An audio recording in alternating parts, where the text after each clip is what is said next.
말씀의 제목은 하나님의 일이라는 제목으로 하나님 말씀 같이 나누도록 하겠습니다.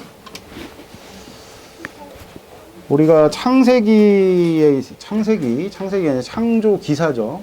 창조 기사인데 성경을 많은 사람들이 공격을 할 때 이 창조 기사에 관한 내용들로 시비를 많이 걸어요. 왜냐면은 창세기에 기록되어 있는 창조 기사가 이 세상에 떠도는 어떤 창조 설화죠.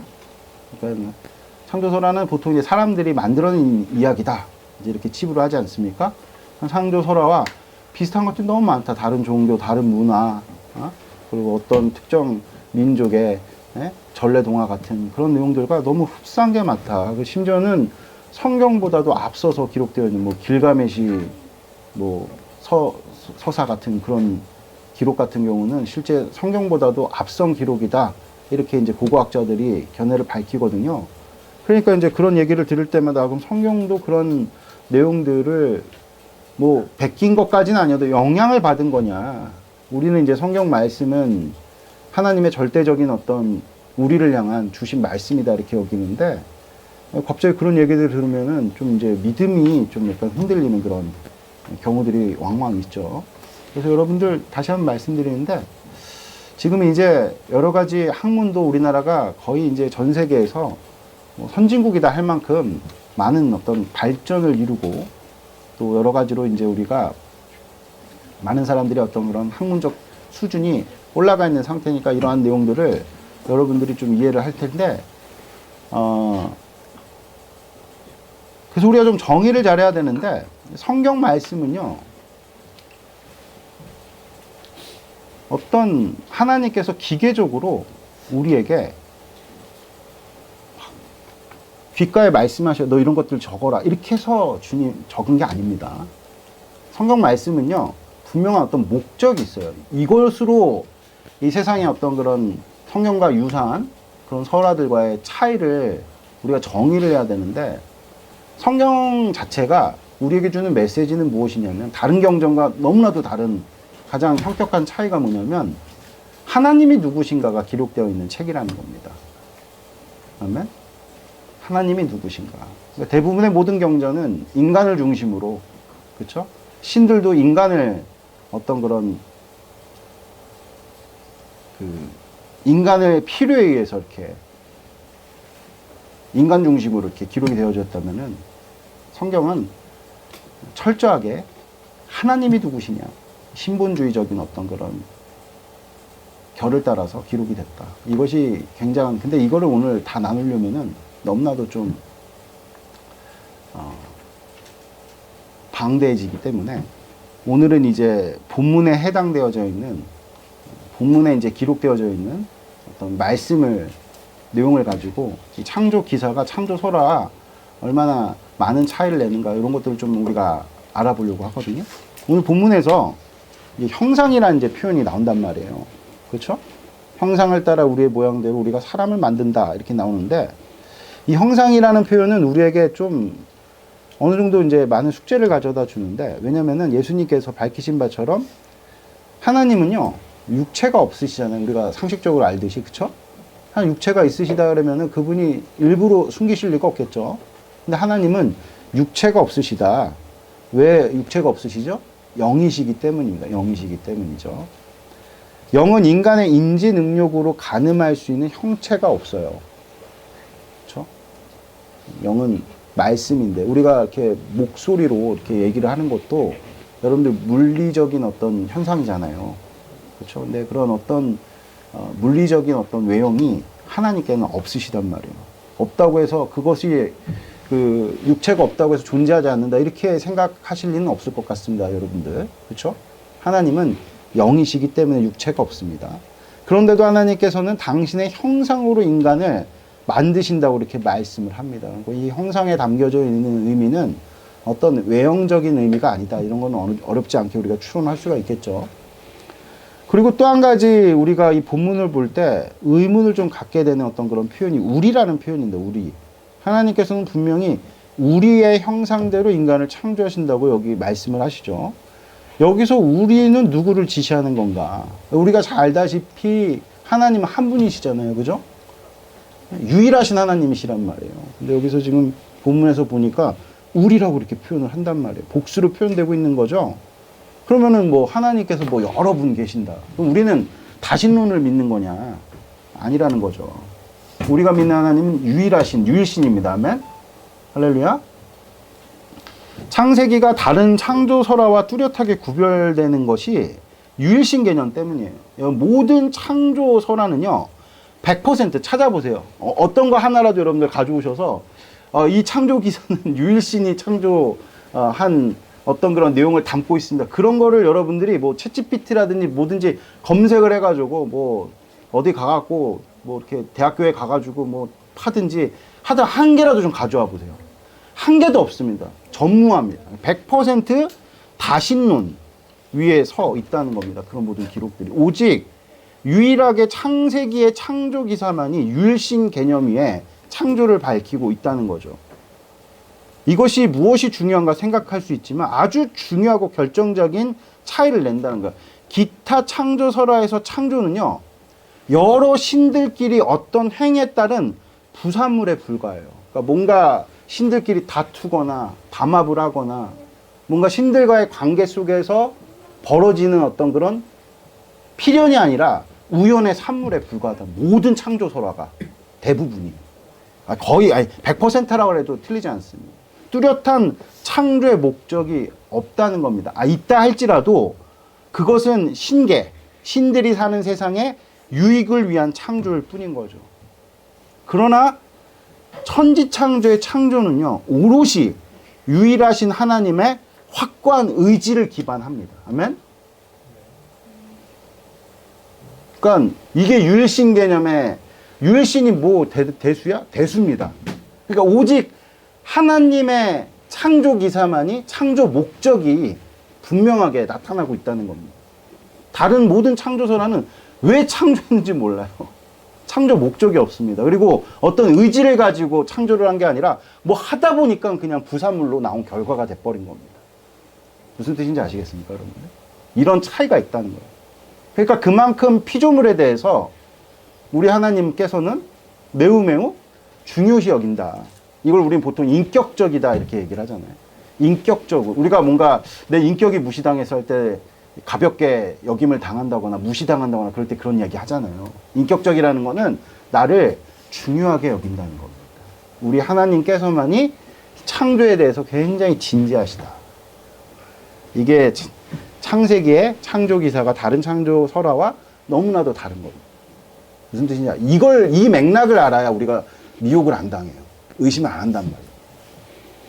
하나님께서는 당신의 유익을 위해서만 이 세상을 창조하시지 않았어요. 하나님의 창조의 목적은요, 하나님의 사랑으로부터 기인되었어요. 할렐루야?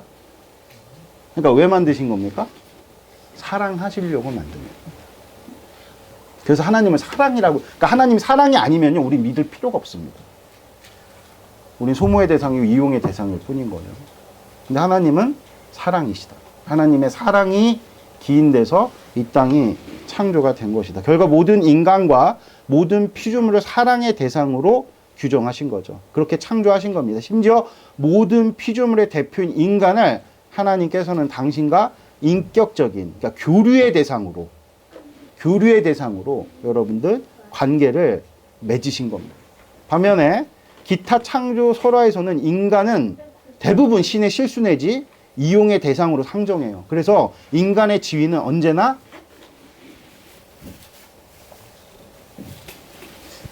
신들보다 하등한 거예요. 신들의 노예 정도밖에 안 되는 거죠. 우리 기독교인들이잖아요. 우리 하나님 뭐라고 부르죠? 뭐라고 불러요? 아버지라고 부르잖아요. 여러분들, 유겸이가 우리 남원 형제보다 하등한 존재입니까? 아니잖아요. 물론 아빠 아래에 있지만 그렇다고 해서 그게 뭐 노예예요? 종이에요? 아니잖아요. 그렇다고 아빠를 앞선다고 할 수도 없지만, 그렇죠? 사랑의 관계 아니에요? 대등한 관계 아닙니까? 순서는 있겠지만 대등한 관계인 거죠. 하나님이 우리를 그렇게 규정하셨다는 겁니다. 아멘? 이게 창조 기사와 창조 설화의 너무나도 현격하게 다른 차이점이다 라는 것을 여러분들이 분명하게 마음 가운데 새기시는 복된 축복이 있기를 바랍니다. 아멘? 여러분, 사랑이라는 것은요, 확고한 의지를 기반하는 것이지 우연찮게 여러분 벌어지는 일들이 아니란 말이에요. 여러분들이 세상에는 이쁜 여자들이 많지만 내가 사랑을 고백한 여자는 한 사람밖에 없지 않습니까? 어딜 가도 다 똑같이 그냥 막 고백하고 막 좋다 그러고 그러면은 그 고백에 진정성이 없는 거겠죠. 그렇죠? 그러니까 우리 주님의 유일신이라는 개념은 하나님께서 우리를 사랑의 대상으로 규정했다는 것과 굉장한 긴밀한 관련성이 있는 겁니다. 아멘? 그래갖고 종교학적으로도 볼 때 다신론과 유일신 개념은 다신론이 유일신 개념보다 현격하게 하등한 것으로 여러분들 규정하거든요. 다시 한번 말씀드립니다. 우리 하나님은 유일하신 하나님이십니다. 아멘? 모든 것들은 다 피조물이에요. 하나님만 신이시라는 겁니다.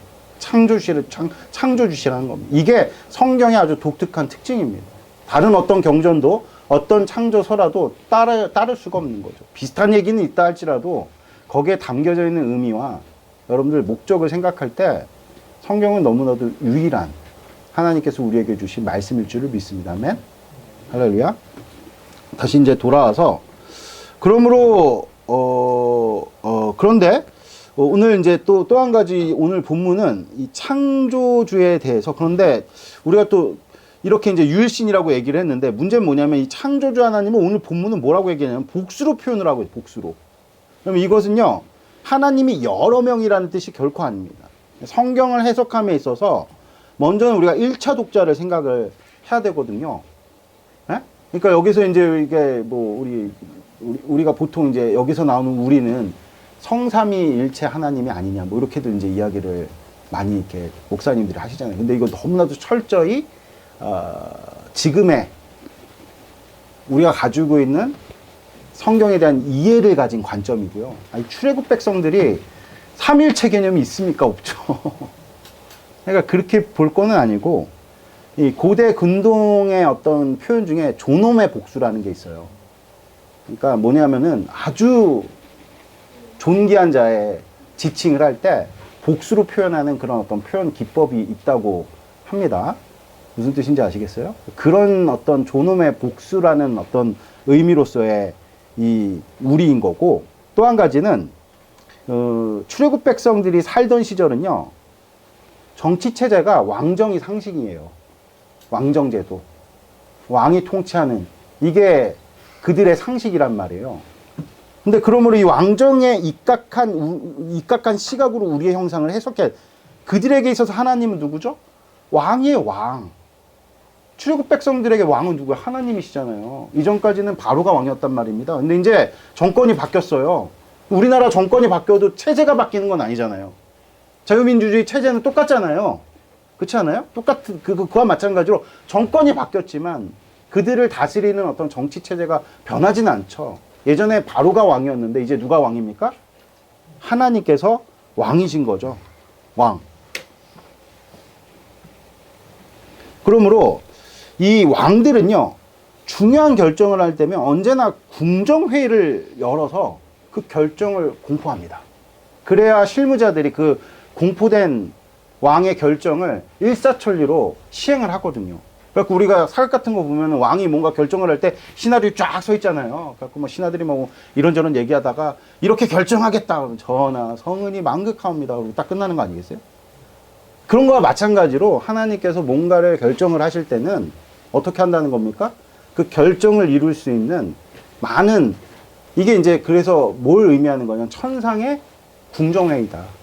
그러니까 하나님과 많은 영적인 존재들. 이 힌트로는 욥기에 보면 하나님께서 하나님의 아들들이 하나님 앞에 섰다. 천사거든요. 그때 사탄도 와요. 그러니까 사탄도 하나님 부리시는 영입니다. 그러니까 하나님께서 주요한 결정을 하실 때 하나님의 어떤 영적인 세계에 영적인 존재들과 함께 주님께서 말씀하시면서 이 왕이 결정하는 건 누구의 결정입니까? 우리의 결정이 되는 겁니다. 무슨 내용인지 아시겠죠? 그런 맥락으로서의 우리라는 표현이다. 이렇게 보는 것이 여러분들 성경을 어떤 상식적인 시각으로 보는 거죠, 여러분들. 그렇다고 해서 뭐 이 우리라는 게 성삼위 하나님의 어떤 그런 의미는 없는 거냐? 의미가 있다고도 봅니다. 계시라는 건 점진성을 가지고 있거든요. 무슨 뜻이냐면은 계시는 계속해서 여러분들 풍성해지고 계시의 비밀들이 열립니다. 그러나 중요한 건 계시라는 것은 전 세대를 아울러서 어떤 한 계층을 배제하지는 않는다는 거예요. 그러니까 출애굽 1세대 사람들에게도 이게 1차 독자들에게도 의미가 있고요. 우리는 1차 독자는 아니잖아요. 그렇잖아요. 여러 대에 걸쳐 갖고 우리가 이 말씀을 보니까 1차 독자보다는 훨씬 더 풍성한 의미로 받아들일 수는 있어요. 그러니까 성삼위 하나님의 어떤 그런 존재를 나타내기 위한 어떤 포석으로서 암시된 거다, 이렇게는 볼 수 있습니다. 근데 오로지 성삼위 하나님을 표현하기 위해서 우리라고 얘기했다, 이렇게는 이야기할 수 없다는 겁니다. 무슨 뜻인지 아시겠죠? 그래서 우리는 다신론적 개념이 아니라 여러분들 이런 의미로서 주님께서 존엄의 복수 혹은 하나님의 왕정회의, 그렇죠? 천상에서 열리는 왕정회의의 결정으로서의 어떤 우리라는 표현이다, 이렇게 여러분들이 분명하게 마음에 새기시면 되겠습니다. 아시겠죠? 할렐루야. 예. 그래서 여러분들 여기에 이제 우리는 이제 해결이 됐단 말입니다. 이제 또 하나 우리가 좀 생각해 봐야 될 게 형상. 외형이 없으신데 형상이라고 말씀하셨다. 이거는 가시적으로 나타내는 외형을 의미하기보다는 하나님의 어떤 성품과 행위를 의미한다. 그러니까 하나님 어떤 분이신가, 이거를 이제 담고 있는 내용이라는 거죠. 그러므로 인간을 하나님 형상대로 짓는다는 것은 하나님께서 어떤 분이신지 그분의 성품과 인격을 나타내는 자로 창조하신다는 의미인 거죠. 그러면 하나님의 어떤 분이시냐? 여러분, 태초에 하나님께서 뭐 한다 그럽니까? 천지를 창조하신다고 말씀하시죠. 그게 하나님의 일입니다. 그리고 주님께서 그 창조하실 뿐만 아니라 어떻게 하십니까? 다스리시죠. 그러니까 하나님은 창조주시다, 또 뭡니까? 통치자시다. 하나님이 어떤 분이십니까? 누군가 이렇게 질문한다면 여러분들이 이렇게 대답할 수 있어야 돼요. 하나님은 창조주시고 통치자시다. 할렐루야. 아멘. 그러므로 오늘 본문에 보면 하나님의 형상을 따라 만들 때, 오늘 보세요 여러분들, 우리의 형상을 따라 우리의 모양대로 사람을 만들고 그 다음 뭐라고 얘기를 합니까? 그들로 바다의 물고기와 하늘의 새와 가축과 온 땅에 기는 모든 것들을 어떻게 하라 그래요? 다스리게 하자래요. 이게 하나님의 형상이라는 겁니다. 아멘. 다시 한번 말씀드릴게요. 하나님의 어떤 분이십니까? 창조주시죠. 그리고 또 뭐 하시는 분이십니까? 통치자세요. 그래서 우리의 형상대로 사람들을 짓자 하시고 나서 그 즉시에 따라오는 말이 뭡니까? 그들로, 우리의 형상을 닮았으니까 그들로 세상 모든 만물을 다스리게 하자. 그러니까 하나님의 형상은 곧 뭐다? 하나님의 형상은 또 뭐다? 통치하시는 분이시다. 다스리시는 분이시다. 여러분들 이렇게 정의를 하시면은 틀리지 않습니다. 아멘? 그래서 누군가 하나님의 형상이 뭐야? 하나님 통치자시야. 통치자세요. 하나님 통치하시고 하나님 창조주신데 우리로 하여금 하나님의 형상을 닮은 자로서 우리가 이 땅을 살게 하시는 것은 우리로 다스리게 하시는 거야. 우리로 통치하게 하시는 거야. 이렇게 정의하시면은 틀리지 않다는 겁니다, 여러분들. 아멘? 네. 그래서 예수님께서 여러분들 요한복음 6장에 이 하나님의 일, 그러니까 하나님의 일이 하나님의 형상이에요. 이 하나님의 일에 대해서 말씀을 하시는데 뭐라고 말씀하시냐면 하나님의 일이란 곧 하나님의 통치를 의미하는데 예수님께서는 그것을 뭐라고 말씀을 하시냐. 요한복음 6장 27절 우리 같이 한번 읽어볼까요? 같이 읽겠습니다. 시작. 썩을 양식을 위하여 일하지 말고 영생하도록 있는 양식을 위하여 하라. 이 양식은 인자가 너에게 주리니 인자는 아버지 하나님께서 주신 자이라. 이거 제가 말씀 잘못 드렸어요. 이게 뭔가 왜 죄송합니다 여러분들. 제가 말씀 한번 찾아볼게요. 요한복음 6장 29절인데 6장 27절로 제가 드렸네요. 죄송합니다. 그 다음 절인데 6장 29절 그냥 제가 읽을게요. 예수님께서 대답하여 이르시되 하나님께서 보내신 이를 믿는 것이 하나님의 일이니라 하시니. 찾으셨어요 여러분들?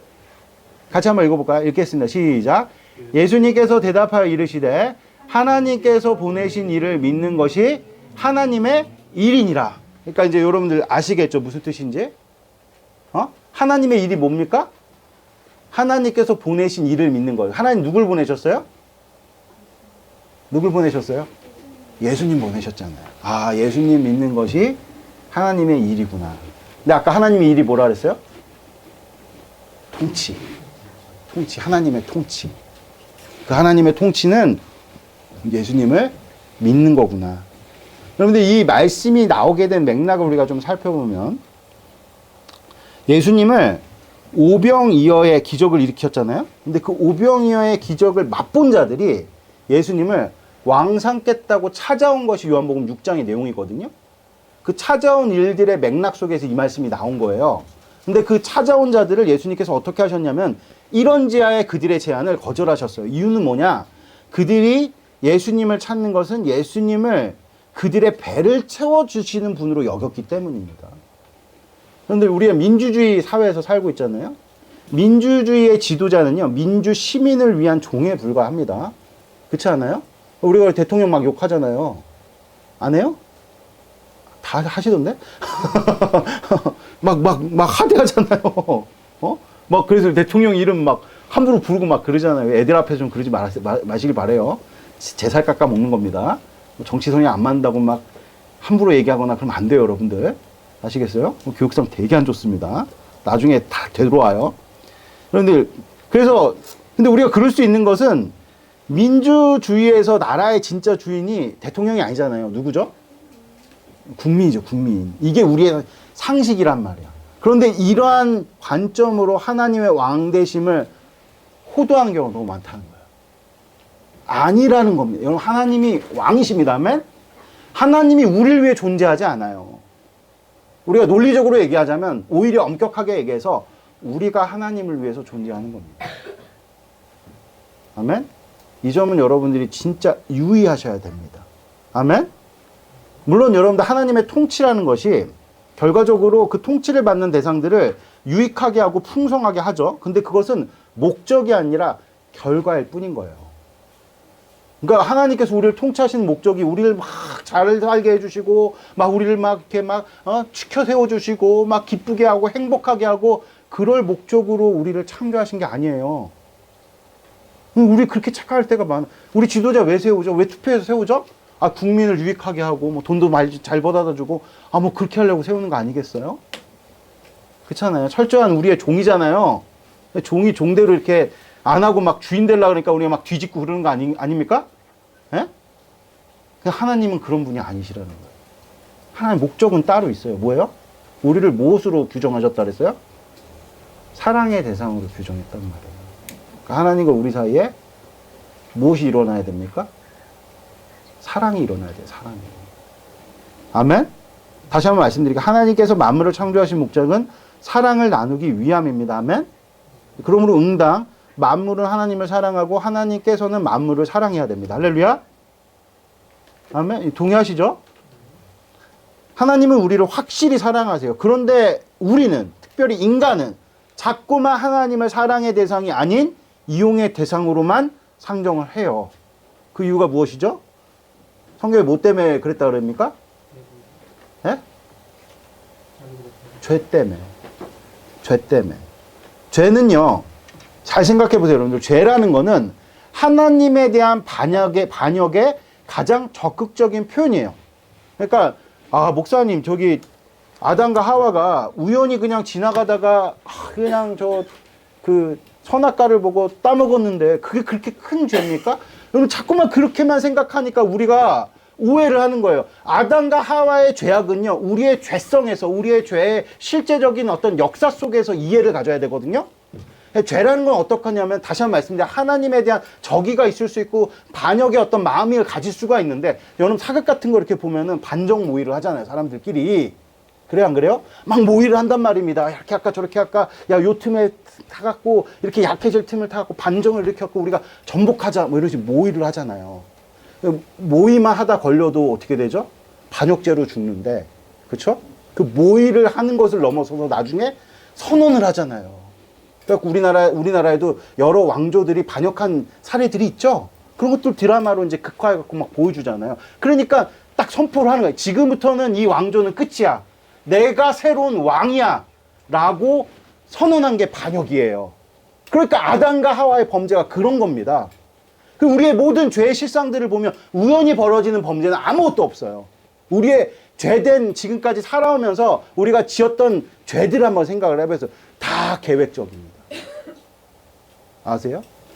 그냥 감정적으로 그냥 우연찮게 벌어지는 일들은 하나도 없어요. 그렇다고 생각하시는 분 한번 손들어 보세요. 아마 없을걸요? 큰 죄든 작은 죄든 우리는 적극적으로 하나님의 반역자다. 하나님을 반역하겠다라는 것을 여러분들 표현한 겁니다. 아담과 하와의 범죄는 그런 거란 말입니다. 그쵸? 마음을 정한 거예요. 아멘? 결국 인간의 죄를 범해서 반역을 선언을 한 겁니다. 그러니까. 그리고 반역자의 반열에 선 거예요. 그러니까 하나님의 철천지 원수가 된 겁니다. 그런 원수를 여러분 사랑하실 수 있겠어요? 사랑하실 수 있겠냔 말이에요.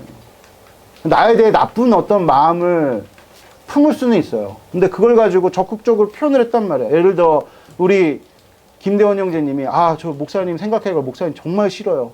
우리 절교해요. 이렇게 얘기를 했어요. 그럼 이제 나는 이제 어떻게 되는 거예요? 우리 관계는? 파국이죠. 나랑 절교한 사람 좋아할 수 있겠습니까? 나를 그렇게 막 석연치 않은 이유로 나를 단절한 사람 내가 뭐 손을 내밀 수 있겠냔 말이야. 어렵죠. 하나님을 적극적으로 반역한 자들, 그런 자들을 향해서 손을 내밀 수 있겠냔 말이야. 어려운 일입니다, 그것은. 그런데 그 어려운 일을 하나님께서는 어떻게 했죠? 해내셨단 말이에요.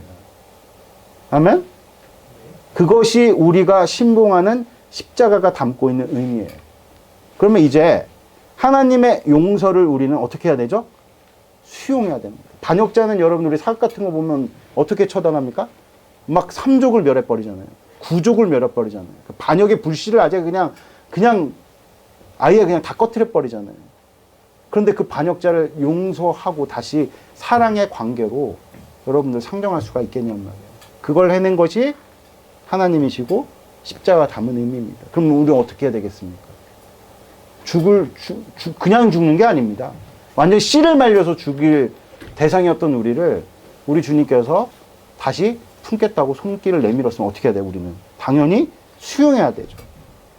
그게 뭐죠? 십자가 붙드는 겁니다. 그것이 예수님을 믿는 거예요.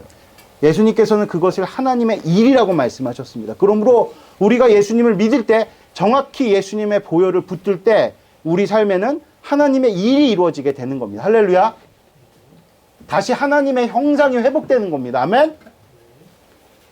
여러분들 하나님의 일이 이루어진다는 것은요, 곧 하나님의 통치가 임하게 된다는 겁니다. 그러므로 예수님을 믿는 것은 결코 관념에 그치지 않는다는 겁니다. 여러분들 그것은 반드시 행위를 수반하게 돼요. 어떤 행위겠어요, 여러분들? 당연히 아까 하나님의 일이 뭐라 그랬습니까? 통치라 그랬잖아요. 통치하는 일들이 벌어지게 되는 거예요. 하나님의 통치를 드러내므로 하나님의 형상으로서 이 땅에 서게 되는 것이죠. 하나님의 통치란 만물을 어떻게 하는 겁니까? 다스리는 거. 그러니까 최초 인간 아담처럼 만물을 무엇으로 다스리는 거죠? 사랑으로 다스리는 거예요. 사랑으로. 그런데 죄가 돼버린 우리는 그럴 능력이 부재하죠. 창조주이신 하나님을 떠나서 스스로 왕이 되고자 했던 우리는요, 만물을 다스릴 힘을 상실했습니다. 아멘? 그래서 우리의 다스림이 항상 어떤 속성을 따르냐면, 우리 같이 요한복음 10장 10절 같이 읽겠습니다. 시작. 도둑이 오는 것은 도둑질하고 죽이고 멸망시키려는 것뿐이요, 내가 온 것은 양으로 생명을 얻게 하고 더 풍성히 얻게 하려 하는 것이다. 그러니까 우리의 다스림은요, 아무리 잘 다스려도 뭐예요, 그게? 여러분들 아시죠? 19세기 이제 19세기 아닌가? 20세기인가? 19세기. 20세기. 여러분들 세계대 2차 대전 벌어졌을 때 독일 사람들이 히틀러를 굉장히 여러분들 열광했던 거 아십니까? 왜 그러냐면 실질적으로 이익을 많이 가져다 줬어요. 막 다른 나라에다가 불법으로 무기 막 팔고 점령하고 자원 다 빼앗고 그러면서 나라에 다 뿌렸다니까요, 여러분들. 아세요, 그거? 히틀러가 이제 패망하기 전까지 독일인들은 완전히 매료돼 있었단 말이에요. 제가 무슨 말씀을 드리려고 하냐면, 우리의 다스림은요, 우리는 힘을 상실했기 때문에 우리도 다스리려고 하는 하나님의 형상의 어떠한 그런 그 남아있는, 전적으로 타락했으면 남아있는 어떤 그런 하나님으로서의, 하나님의 형상으로서의 어떤 본능 같은 것들이 있어서 우리도 자꾸만 통치를 하려고 그러거든요. 그래서 권력력 뭐 그런 것들이 다 거기서 기인된 건데, 근데 우리의 다스림은 어떤 다스림이냐? 사랑으로 다스릴 능력이 부재하다니까요. 그러니까 어떻게 하죠? 빼앗는 거예요. 빼앗는 다스림인 거예요. 빼앗는 다스림. 그래서 조화를 이루기보다는 늘 다툼과 분쟁을 일으킬 뿐이에요. 팍스 로마나. 로마의 귀족 계층들은 정말로 평화롭게 살았대요. 근데 그 밑에 그 평화를 떠받치고 있는 하층민들은 정말 지옥 같은 삶을 산 거죠. 그게 진짜 평화입니까, 여러분들? 그게 진짜 잘된 통치예요? 아니란 말입니다. 왜 그런데 인간사에 사람들이 그렇게 이상을 추구하면서 유토피아를 건설하려고 하면 할수록 이런 어떤 모순과 부조리들이 발생할 수밖에 없느냐? 우리는 통치의 능력을 상실했기 때문입니다. 통치하려고 하는 경향성만 남은 거예요. 능력도 없는 게, 한마디로. 그러니까 여러분들 회사 다니면은 그 철밥통이라 그래갖고 능력도 없는데 자리 차지하고 있는 사람들이 나는 저렇게 되지 말아야지. 근데 어느새 그렇게 되어져 버린 여러분들 스스로를 경험해 보신 적 없으신가요? 내가 밀려나야 될 대상이, 요새 무슨 대기업 다니는 김 부장 뭐 그런 드라마가 굉장히 뭐 히트를 치고 있다는데, 그러면서 우리 이명구 형제께서 눈물을 빼면서 그걸 보신대요. 얼마나 공감이 많이 되는지. 아, 그래? 눈물 난다, 눈물 내풀렸다면서요. 예? 거짓말하고 있어. 어제 나한테 그렇게 얘기했는데. 내가 그래서 이명구 형제가 눈물을 흘릴 정도로 내가 봐야 되겠다, 그렇게까지 얘기를 했는데. 그렇죠? 그러니까 우리의 다스림은 주는 것이 아니라 뺏는 거. 그래서 세상에 조화를 이루기보다는 자꾸만 열심히 해보려고 하는데 다툼과 분쟁만 일어나죠. 다시 말해서 하나님의 형상이 아닌 마귀의 형상으로 살 수밖에 없는 겁니다. 나는 안 그러는데 나는 그래도 우리 가정 잘 다스리고 한데, 여러분들 한번 그 이면을 생각해 보세요. 내가 보니까 김남호 형제께 생각이 굉장히 깊으시더라고요. 지난주에도 제가 이야기를 나눠본 결과 김남호 형제 참 생각이 깊어.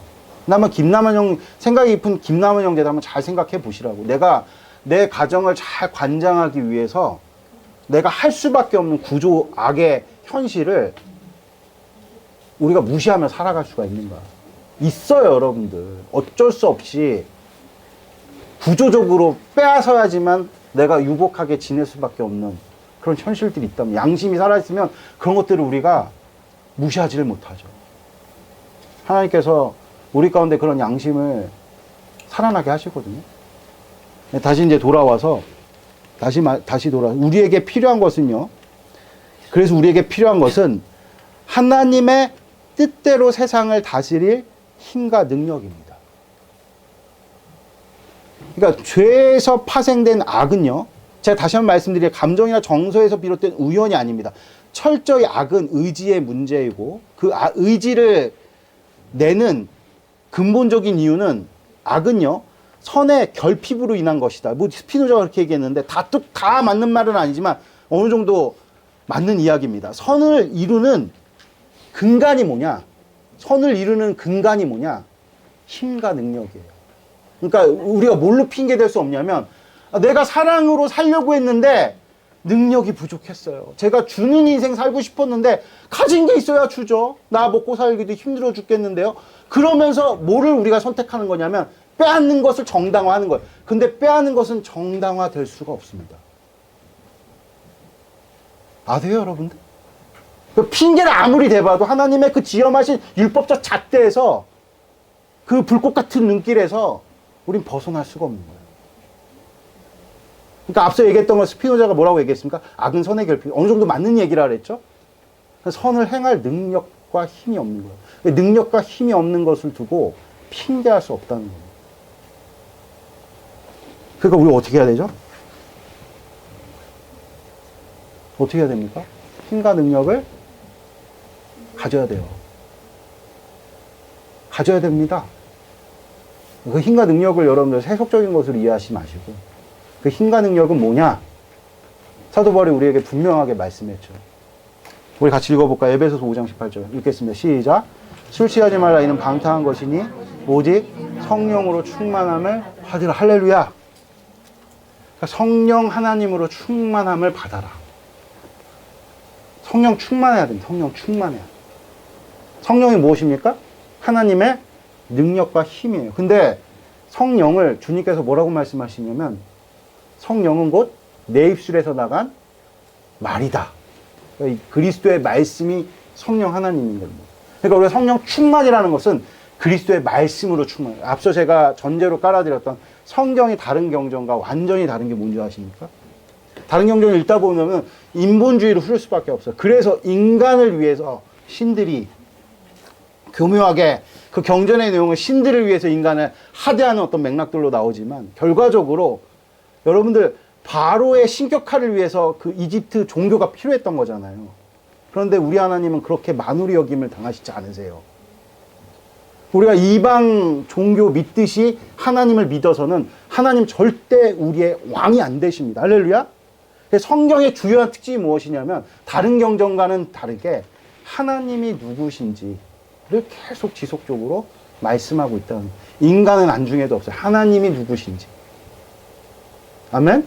그러니까 여러분들 뭐 다윗의 제약들, 뭐 아브라함의 제약들, 그냥 뭐 베드로 사도의 그런 어리석음들이 여과 없이 나타나는 거예요. 그러면서 성경은 우리에게 뭐라고 말씀하고 있냐? 하나님이 누구신지를 너희들이 알아야 된다. 하나님은 누구십니까? 통치자십니다. 하나님 누구십니까? 사랑이십니다. 창조주십니다. 우리가 그분을 알아야 돼요. 그래서 사도행전에 뭐라고 나오냐면 그리스도 예수를 통과하지 않고 하나님 누구신지 알 수가 없대요. 아멘? 그러니까 예수님이 누구신지를 우리가 깊이 아는 거예요. 그게 하나님이 누구신지를 깊이 아는 거거든요. 깨닫는 거, 그분을 배우는 거, 그분으로 우리가 체험받는 거. 그럴 때 여러분들 그걸 뭐라고 얘기하느냐? 하나님의 그리스도의 말씀으로 우리를 가득 채우는 거, 그걸 뭐라고 얘기하느냐? 그걸 하나님의 일이라고 얘기하는 거예요. 하나님의 통치가 임한다고 얘기하는 거예요. 우리가 하나님을 알 때 하나님의 통치가 우리가, 그래서 그리스도를 믿고 아는 것으로 너희들이 하나가 될 때 장성한 그리스도의 분량으로 나아가게 된다 그러잖아요. 하나님을 우리가 깊이 깨닫게 될 때 여러분들 하나님의 통치가 우리 가운데 임한다. 무슨 뜻이냐? 사랑으로 통치할 수 있는 능력과 힘을 우리 가운데 베풀어 주신다는 겁니다. 할렐루야. 그래서 우리가 그거 하자는 겁니다. 가스펠 프로젝트 가지고 우리 교회가 창설된 이래 성경을 처음부터 끝까지 우리가 쭉 한번 훑어본 적이 없어요. 제가 그런 꿈은 있어서 제가 예전에 그 부교육자로 사역을 할 때 그리스도로 구약 읽기 그런 거 했었거든요. 근데 이 가스펠 프로젝트가 예수로 성경 읽기거든요. 그래서 그 내용들이 체계적으로 훨씬 더 잘 주일학교부터 시작해갖고 천장교까지 잘 잡혀 있어서 균형 있게 잡혀 있으니 그 내용을 가지고 우리가 3년 동안 하나님이 누구신지, 그리스도가 누구신지를 깊이 깨닫게 될 때 여러분들 우리는 하나님의 형상을 회복하게 될 줄을 믿습니다. 그래서 아주 독특하고 특별한 존재가 된, 회사에서도 막 남의 것을 막 빼앗아가지고 짓밟고 올라가는 그런 마귀의 형상 같은 자로 서는 것이 아니라 하나님의 형상으로 다 가져가라! 내 거 다 가져가라! 근데 다 가져가도 이삭처럼 파도 끝이 없어. 나중엔 두려워하죠. 다 가져가서 막, 지위도 달고, 모두 달고, 근데 저 사람 이제 끝장난 줄 알았는데, 완전히 이제 망한 줄 알았는데, 빙산의 일각에 불과해요. 팠는데 계속 물이 나오고, 이 사람이 씨를 뿌리면 막 30배, 60배, 100배 열매를 맺는 그런 압도적인 하나님 안에서 힘과 능력으로 주는 것으로, 가정에서도 마찬가지. 대부분의 부부싸움 별거 아닌 것 같고, 기싸움 하는 거거든요. 마음만 넉넉하다 그러면 내가 그냥 좀 져줄 수만 있다. 근데 보면 제가 정말로 사랑 없을 말. 그러니까 제가 요새 막 아내한테 미안하다는 얘기도 잘 못하겠어. 미안하다는 얘기는 무슨 뜻인지 아세요? 내가 힘이 없다라는 걸 그냥 어떻게 하는. 그러니까 여러분들 원래 부부 사이에 미안하다는 말 필요가 없는 거예요. 미안하다는 거는 내가 힘이 없으니까 인정해달라 이런 얘기인데 통용이 안 됩니다. 대부분 싸운 내용들 보면 그 좁쌀만한 마음 때문에, 마음의 문제 때문에 그렇거든요. 가정을 잘 다스리는 게 하나님께, 제가 어저께 유겸이랑 같이 이렇게 올라가면서 제가 제 입술에서 이게 과연 나온 말인가 너무 명언이다. 그래갖고 제가 깜짝 놀랐던 말 중에 하나는 유겸이 알아들었을지 모르겠네. 유겸아, 힘을 안 쓰는 게 진짜 힘이야. 그 얘기를 제가 했어요. 그러면 절제와 인내가 없어서 제가 이렇게 지금 살이 많이 쪘잖아요. 근데 살만 많이 찝니까? 절제와 인내가 없어서? 욕심 때문에 우리가 그르치는 일이 얼마나 많아요? 진짜 힘이 뭐죠? 정말 힘이 있는데 내가 지금 딱 같이 이렇게 셋이 올라갈 때 우리 유겸이는 그냥 오이땅 하면은 제가 봤을 때 1시간, 3시간 거리를 1시간 안에 갈 수 있는 체력이 된단 말이야. 근데 팀이고 뭐고 나발이고 나 혼자 갈 거야. 그러고 그냥 올라간다면 뭐가 아름답겠습니까? 근데 내가 그 정도의 힘이 있지만 내가 손 누나를 위해서 체력이 좀 안 되고 좀 그 병도 우리 손이가 좀 천식도 있고 그러잖아요. 이 체질이 조금 이렇게 약한 자를 위해서 내가 힘이 있지만 보조를 맞춰서 목사님과 함께 팀을 이뤄갖고 간다. 얼마나 대단히 아름답고 멋있습니까? 그게 진짜 힘 아니겠어요, 여러분들? 그 힘을 우리에게 주시. 그 힘이 없으니까 우리가 그렇게 이기적이고 그 힘이 없으니까 그렇게 맨날 다툼과 분쟁과 자기 권리와 자기 주장과 이런 데서 못 태어난 거. 그게 우리에게 병을 만드는 거예요. 나 혼자 똑똑해갖고 나 혼자 잘나면 돼. 나 혼자 박사학위 받으면 돼. 나 혼자 돈 많이 벌면 돼. 나 혼자 지위 올라가면 돼. 이런 아주 사특한 마음들을 이길 내력이 없어요. 왠지 아세요? 우리는 반역자의 반열의 손자들이기 때문에. 그래서 필수적으로 우리는 뭐가 필요합니까? 성령 하나님의 기름 부심의 능력이 필요해요. 그 성령 하나님의 기름 부심은 하나님이 누구신지를 아는 거예요. 왜 결과적으로 오병이어의 혜택을 누린 자들이 예수님 왕으로 옹립을 못했습니까? 하나님이 누구신지를 모른다는 겁니다. 하나님 우리의 왕이십니다. 할렐루야. 아멘. 그분 우리에게 당신의 형상을 회복할 것을 명령하셨어요. 그 하나님의 통치가 여러분들의 삶 가운데 임하시기를 축복드립니다. 그러니까 내가 말씀을 공부해야 돼요. 하나님이 누구신지를 알아야 돼요. 아멘?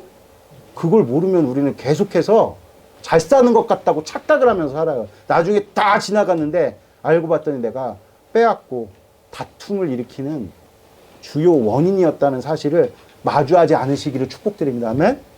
기도하겠습니다. 하나님 아버지 감사합니다. 오늘 선포된 말씀 우리 가운데 이루어 주셔서 하나님 나라의 놀랍고도 복된 영광이 우리 가운데 복되게 나타날 수 있고 하나님 통치가 임하는 아버지 모든 신자들 우리 믿는 신초일교회 지체들 될 수 있도록 축복도 해 주시옵소서. 감사합니다. 부활해 주신 대신 예수님 이름으로 기도드렸습니다. 아멘.